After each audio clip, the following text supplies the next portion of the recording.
Estamos conversando com Arnóbio Rocha, que é advogado e é da Comissão de Direitos Humanos da OAB São Paulo.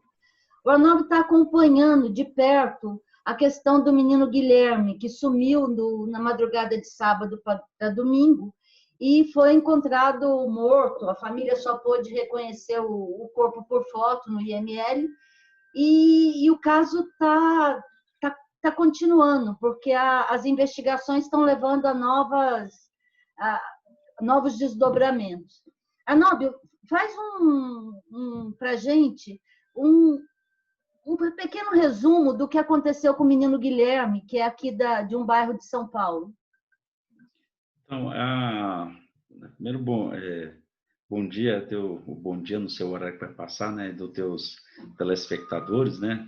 Agora todo mundo agora virou youtuber, né? Não importa a idade, não importa, né? O Nassir tá fazendo, o Kiko faz, o Joaquim, isso é uma coisa importante, né? O Léo também faz, a mídia, né? A mídia que você desenvolve, eles acabam tendo uma influência muito grande. É importante se comunicar, não só por escrito, mas também nessas plataformas que atingem mais as pessoas, né? Principalmente aos mais jovens, né? Que não estão muito dados à velha forma de ler jornal, ler blog, ler portal. Enfim, nós estamos acompanhando esse caso praticamente desde da segunda-feira à noite, né? Quando houve uma manifestação bastante tensa ali na Vila Clara, aqui na região sul, na região de Jabaquara, perto da divisa com Diadema, né? E a juventude se revoltou porque um garoto tinha sido sequestrado de casa e morto, numa ação bastante tensa, né? Complicada, né? E então eles se rebelaram na segunda-feira à noite, queimaram alguns ônibus. Teve um princípio de violência na região, quase como uma resposta ao fato. Aí nós fomos ao enterro e velório do garoto e a gente começou a ter um contato mais próximo com a família e com os amigos ali, para entender quem era o garoto Guilherme, o porquê é que chegou-se àquela situação. O que nós conseguimos apurar, averiguar, né, nessas conversas, é que existe um atacadista na região, próximo da casa do Guilherme, e que lá eles descartam produtos perecíveis, né, que já estão vencidos, vão para vencer, e deixam na área externa. E aí, nessa situação de pandemia, de miséria generalizada, as pessoas acabam indo lá pegar. Mas para chegar nesse local, tem que passar por dentro de um terreno que aparentemente é um terreno da Sabesp. E 3 garotos, na noite de sábado, foram lá fazer essa ação, né? Pegar. E aí os seguranças não ficou muito claro se da Sabesp ou do próprio galpão lá desse atacadista, correram atrás do garoto, atiraram para cima, criou aquela confusão. E aí, até um dos seguranças chegou a ligar para a polícia para denunciar que estava havendo um roubo, mas não deu sequência. E aí o dono da empresa terceirizada de segurança, ele mesmo foi fazer a investigação. Deixa comigo que, estilo o ministro do STF, né? A bola eu bato no peito e deixo no gramado, né? E aí, aparentemente nessa investigação, tem imagens, né, aí que a polícia até usou para prendê-lo, né? Ele aborda o garoto que estava na rua, que ele mora, tem uma viela que dá acesso justamente a esse terreno. E ele estava lá à noite, aparentemente não tinha nenhum tipo de relação, e mesmo que tivesse relação, mas ele não tinha nenhuma relação com o caso. Eles pegaram e sequestraram o menino. Levaram o menino sem nada, colocaram no carro, levaram e sumiu. A família ficou desesperada, procurando, foram atrás. Aí a empresa deu o telefone do responsável pela segurança, eles chegaram a ligar, pediram para devolver a mãe, né, que na verdade é a avó que cria, né?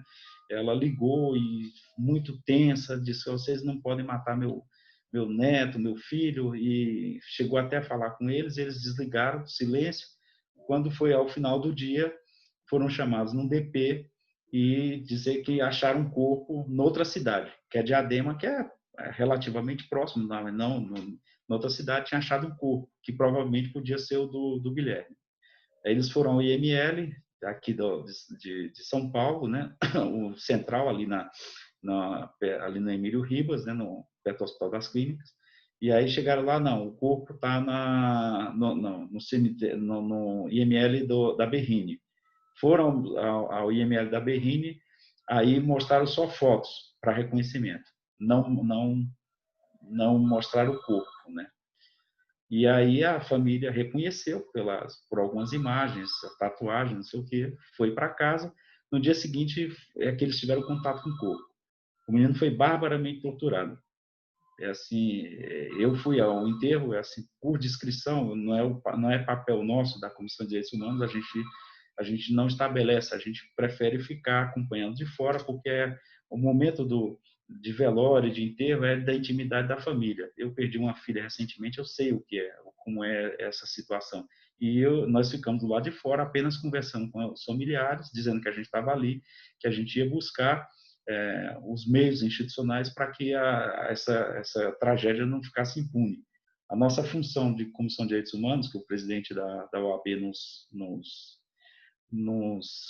confiou, é de ser observador institucional. A gente não pode advogar nesses casos, a gente acompanha, faz a intermediação, procuramos as autoridades, procuramos as famílias, ou se houver uma manifestação, também nós fazemos esse trabalho, para que a gente possa apaziguar os ânimos e que o Estado de Direito ele seja efetivamente respeitado. Tanto o direito de manifestação, nesse caso, o direito à família a ter acesso à justiça, né? Para que a justiça seja feita, né? Apurada, as responsabilidades sem prévio julgamento. Foi a polícia, foi A ou B, não.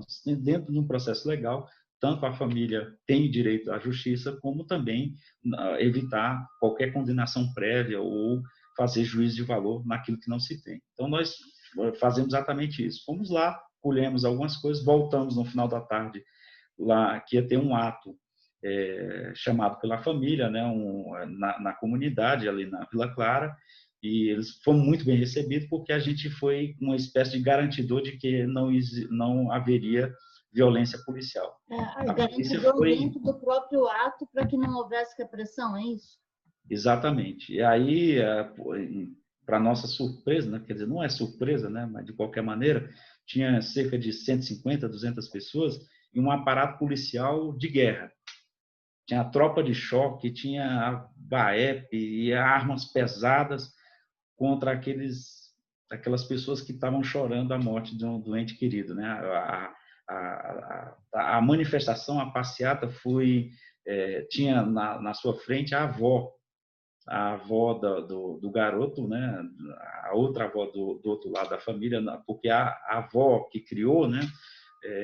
A avó paterna, ela tinha sido levada pela corregedoria para prestar depoimento, que é um primeiro problema, porque a corregedoria foi até lá, eles não podiam se deslocar, foram até lá, levaram até a corregedoria sem ter advogado, sem nada, para ouvi-los, né? Quando a gente soube desse depoimento, que estava acontecendo em paralelo à manifestação, nós pedimos um colega nosso, advogado, né, o Dr. Pedro Henrique Martinez, para que ele acompanhasse. E aí ele não chegou aí na corregedoria porque a família já estava no DHPP, porque estava se formalizando o inquérito.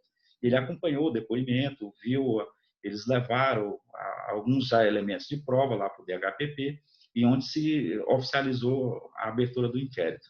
E nós, ao mesmo... Uma dúvida. Quando ela foi levada para a corregedoria, o fato de não ter advogado inviabiliza o inquérito ou nada a ver? Não, na verdade, assim, a nossa preocupação é muito... É desejável exatamente porque elas nem sabiam exatamente para onde estava indo, qual era o contexto, né? Exatamente, porque assim, você está em plena comoção, chega a polícia dizendo que quer te ouvir, você não sabe exatamente o que está acontecendo. É importante, até do ponto de vista para a própria PM, que houvesse esse tipo de acompanhamento para que a coisa fosse da melhor transparência possível. E logo a seguir, né, a gente estava na rua acompanhando tudo, foi tudo tranquilo. A avó chegou na casa e aí a gente saiu do local, né, saímos lá da região. Dia seguinte, a corregedoria volta à casa da família para continuar fazer mais perguntas. E nós fomos acionados, liguei para o secretário de segurança, né, o secretário executivo da Secretaria de Segurança, o coronel Álvaro Camilo, expliquei, olha, eu acho que a situação é inapropriada. Eles já tiveram uma vez lá, agora voltaram. Aí eles, não, porque a gente tem maior interesse em agilizar, a corregedoria faz... Enfim, deu a desculpa, depois o comandante me ligou, explicando que a corregedoria tinha ido lá, que ela tem o maior interesse em investigar para que saia, né? E que a família estava tudo tranquilo, que eu não me preocupasse. Eu disse, olha, na próxima, qualquer tipo de incursão nova, a Comissão de Direitos Humanos da OAB se colocar à disposição para acompanhar, até para dar transparência. Nós não podemos advogar nesse caso, a gente é observador institucional. A gente vai lá para ver se está sendo cumprido o devido processo legal, ninguém está sendo constrangido a falar o que não deve, ou é a absoluta tranquilidade, né? Uma família simples chega numa delegacia ou numa corregedoria, muitas vezes você não sabe o que se portar, se aquilo é um inquérito que pode se virar, inclusive, contra a própria pessoa. Um exemplo que não é o caso, mas pode acontecer, né? Então, a preocupação nossa era para ter essa transparência. E aí, passado o secretário e o próprio comandante ficaram de adotar esse procedimento. Ontem, a família nos ligou porque estava tendo uma movimentação muito estranha de policiais em torno da residência deles, né? Muitos carros da polícia, moto, passa em frente, e eles não estavam conseguindo dormir, né? Preocupados, não sabiam o que estava acontecendo. Então, nós fomos para lá, isso ontem. Antes disso, antes da corregedoria começar a fazer as inquirições e o PM ser preso, o PM Adriano ser preso, não estava acontecendo nada de estranho em frente à casa da família. Não, na verdade já tinha uma movimentação muito grande de jornalista e de polícia, né? E para eles era um incômodo, porque de vez em quando aparecia um carro da polícia, aparece uma viatura, e para eles causa incômodo, causa embaraço. Apesar do suspeito, a gente não trata como culpado, nada, porque não tem prova, tem que ter elementos de prova concreta. O suspeito, ele é PM, ele estava fora de serviço, mas ele é membro da Polícia Militar. Então, assim, causa um temor natural na família. E a corregedoria foi lá. Quando nós estivemos lá, eles disseram que foram muito bem atendidos pela corregedoria, não tinham nenhum tipo de crítica, porque eles acham que a corregedoria efetivamente está fazendo alguma coisa, que está buscando os culpados, é a impressão deles. Mas essa movimentação externa à casa, né, passa um carro da polícia bem devagar, passa motos de noite, eles não conseguiram dormir, preocupados, porque sabe que um foi preso, mas tem um outro que está solto. Esse outro pode fazer um mal à família, entendeu? É essa a preocupação deles. Aí nós fomos lá, conversamos. Esse segundo não foi identificado ainda? Ainda não. Quer dizer, o risco é maior por não ter Claro, sem dúvida. E então o que acontece? Nós tivemos uma conversa, tivemos essa conversa, eu liguei para o secretário de novo, pedindo, olha, vamos parar, isso daqui é um assédio, é uma intimidação. O secretário não pôde atender, mas quando a gente estava saindo da casa, tinha justamente uma batida policial típica da periferia, assim, em frente à casa. Pode ser uma mera coincidência, porque eles poderiam ter parado 100 metros à frente, para evitar. Eles pararam um carro bacana, né? Carro, sei lá, um Jeep, um desses carros aí de rico, que o crime do carro era ter tinha um motorista e tinha 3 negros dentro. E você sabe, na periferia já vira suspeito, né? Um carro chique não pode ter negro dentro, né? É roubado. E aí aquela violência típica, na cabeça, não sei o quê. E aí a gente sai da casa, tá assim, a gente fardado aqui de advogado, aí eles ficaram assim um pouco mais, pegaram um pouco mais leve. Não sei se a gente estivesse lá, qual o destino daquela coisa. Fizeram a revista, nós acompanhamos toda a revista, ficamos olhando de longe, não tinha relação com a família, mas é uma intimidação, é uma forma de intimidação. E também é uma forma da própria vizinhança dizer, pô, vocês chamaram a atenção para nós. Agora esses caras vão passar o tempo inteiro aqui infernizando, passando a noite, tá? Sai um carro, sai outro. Eles disseram que tinha uma televisão do Japão, foi lá entrevistar a família, né? NTK, alguma coisa assim do gênero lá do Japão. E quando ela estava entrevistando, passa um carro bem lentamente da polícia. E quando a câmera vira para a polícia, eles aceleram o carro. E o que a comissão, o que a OAB pode fazer nessa ajuda para salvaguardar a integridade da família? O que vocês têm de armas para usar contra essa intimidação toda? Não, na verdade é o seguinte, o que é que nós fizemos?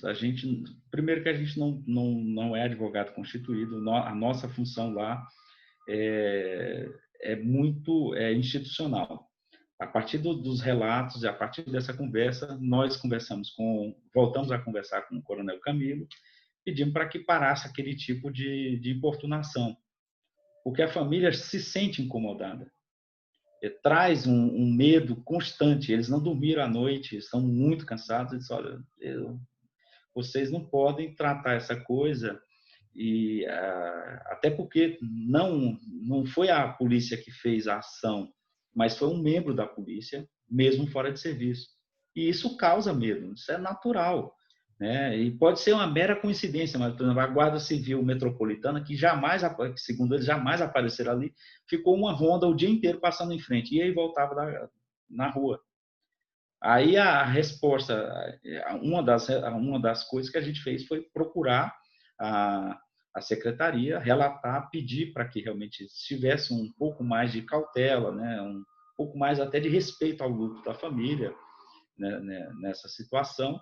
Né? O Coronel Camilo ficou de conversar com o batalhão e também a gente foi para a imprensa para dizer o que estava acontecendo, porque também é uma forma de que a família tenha uma certa proteção, né? Não mas para que se saiba o entorno e o contexto, né?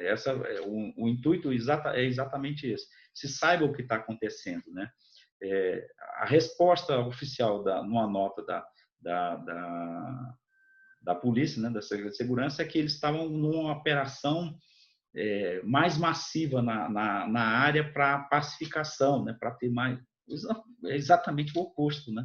Se você está mais presente lá, essa presença ostensiva causa muito mais medo do que segurança, né?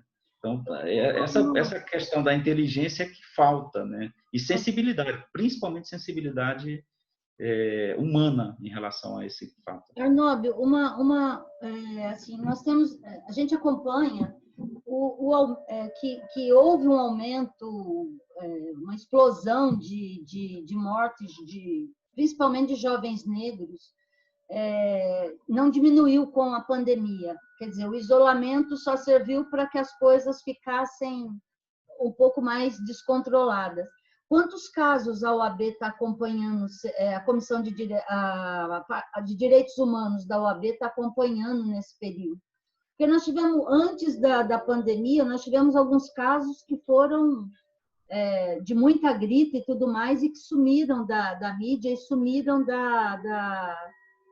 A gente não tem notícia mais. Aqueles meninos da comunidade, aqueles 6 meninos da comunidade que foram... 9, Paraisópolis. Isso. Está tendo esse acompanhamento da OAB nesses outros casos? Então, na verdade, assim, nós temos acompanhado o inquérito de Paraisópolis, né? O inquérito está em curso. Óbvio que essa situação da pandemia, ela dificulta, inclusive, os depoimentos. Parte do inquérito lá teria que ouvir os policiais que participaram da operação lá em Paraisópolis, e aí, na pandemia, essa coisa não continuou, não tá se efetivando. O que a gente sabe, e aí há um prejuízo geral da sociedade, que depois de 96 dias foi a primeira vez que eu efetivamente fui para a rua. Eu tinha ido para 2 DPs nas manifestações do dia 31 e do dia 7 de junho, o rescaldo da manifestação, eu fui ao DP, mas aquela coisa bem controlada. Eu fui lá para ver, houve detenções, para ver se já tinha advogado, se a defensoria estava lá. A gente faz esse papel institucional. Tem aí o papel da Comissão de Direitos Humanos, ela se esgota ali, porque nós não vamos advogar. A gente não é advogado nem de manifestante, nem de policial. E aí, então, eu não estava saindo de casa, como vários outros membros da comissão, vários advogados, as pessoas em geral. Então, assim, com esse caso do Guilherme, eu rompi a quarentena porque era uma coisa tão grave, que bate mais forte. Eu disse, olha, a gente não pode ficar também só dentro de casa. Nessa coisa, a gente tem que ir para a rua, tem que buscar. E é fato, não pode ser uma mera coincidência, que nesse final de semana específico, houve várias ocorrências violentas de abordagem policial. Houve em Barueri, houve no Jaçanã, e também houve esse caso do Guilherme. Então, assim, nos preocupa, a gente, hoje, inclusive, aparentemente, teria uma reunião com o secretário de Segurança, né, na ouvidoria da polícia, e justamente sobre a questão da violência policial, da violência institucional. Então, o nosso acompanhamento, ele é um acompanhamento geral. Todos os casos que não são nos relatados, nós fazemos alguns relatórios ou uns chamados para que a ouvidoria da polícia ela possa dar sequência. Esse é um procedimento que a gente toma, porque nós não temos poder de polícia. A gente tem o poder de acompanhar, porque nós fazemos parte de uma instituição que tem ela tem uma importância do ponto de vista da justiça, né, e com o cidadão. E, inclusive, isso é um reforço que o presidente da OAB da Seção de São Paulo, o Dr. Caio Augusto, ele não deu essa missão, que a gente chegue na cidadania, mas nem sempre a gente fez. Na minha avaliação, o que hoje a Comissão de Direitos Humanos faz, ela está enxugando o gelo em determinados aspectos, mas, ao mesmo tempo, ela tem um papel de baixar a pressão. Ela vai tentar reduzir danos. Ela tenta reduzir danos numa manifestação, quando ela faz uma intermediação entre a polícia e os manifestantes, para que não haja prisão, não haja violência. Ela reduz danos quando ela aparece numa comunidade dessa. Nós vamos lá e dizemos que nós estamos ali para que o Estado de Direito ele se efetive. Então, a gente foi muito bem recebido lá na comunidade, pela nossa presença lá. Eles sentiram seguros para atravessar uma avenida gigante como a CUPC, com pouca gente, e foi fechada as faixas, né? Então, esse é o nosso papel. Mas a gente não consegue dar vazão a tudo que acontece. A gente pega alguns casos mais paradigmáticos para acompanhar mais de perto. A OAB é muito grande, ela tem 240 subseções em São Paulo, muitos casos, como teve o caso do garoto aqui em Santo André, do Eduardo Roberto, que a gente também fomos até a subseção, mas a subseção acompanha o caso efetivamente. Esse é o nosso papel. A gente tenta, de alguma forma, chegar nesses casos e que a gente possa passar uma mensagem para a sociedade, que a sociedade tem a advocacia como um dos seus pilares de sua defesa. É isso que nós estamos tentando fazer, né? Resgatar o OAB para esse compromisso com a sociedade. E, logo em seguida, colocar de uma forma para a sociedade, através da imprensa, para que possam acompanhar também e fazer a pressão que deve ser feita para que essas coisas se resolvam.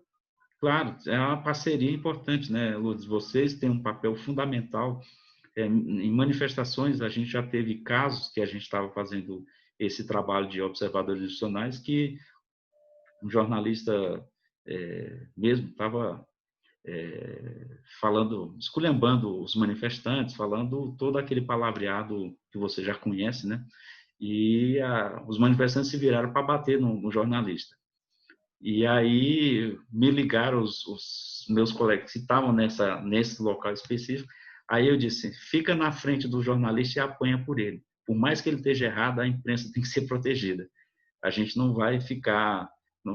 E foi muito engraçado, porque no começo da matéria ele estava dizendo, inclusive a OAB está dando guarita a esses manifestantes vagabundos ou qualquer coisa do gênero, que eles estão aqui legalizando esses vermelhos esquerdistas, aquela coisa toda. No meio da reportagem para o final, eles, eu não apanhei porque a OAB me defendeu. É uma bom, coisa ele importante. teve os dois lados na mesma matéria, foi bom. Mas aí, dentro da própria OAB, foi muito engraçado, porque uma parte só ouviu a primeira parte da fala dele, né? Que a gente estava protegendo os manifestantes esquerdistas ou qualquer coisa comunista, essas bobagens todas aí, né, que são ditas. E aí ficaram cobrando, como vocês fazem isso? Vocês estão usando o nome da OAB. Aí eu disse, mas vocês não ouviram o vídeo todo, assistam o vídeo todo. Aí quando virou, puxa, doutor, que trabalho espetacular que vocês estão fazendo.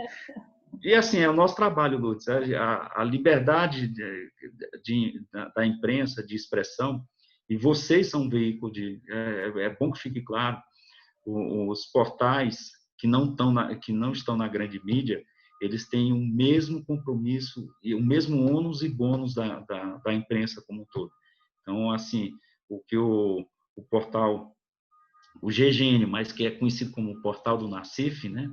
Ele tem não só audiência, como ele tem um compromisso ético com a informação, né? E eles devem ser defendidos por nós da mesma forma como o UOL tem, como o Globo, que eles têm um peso né, reconhecido, e o próprio judiciário faz uma distinção entre esses veículos de comunicação, e para nós a gente não pode ter essa distinção.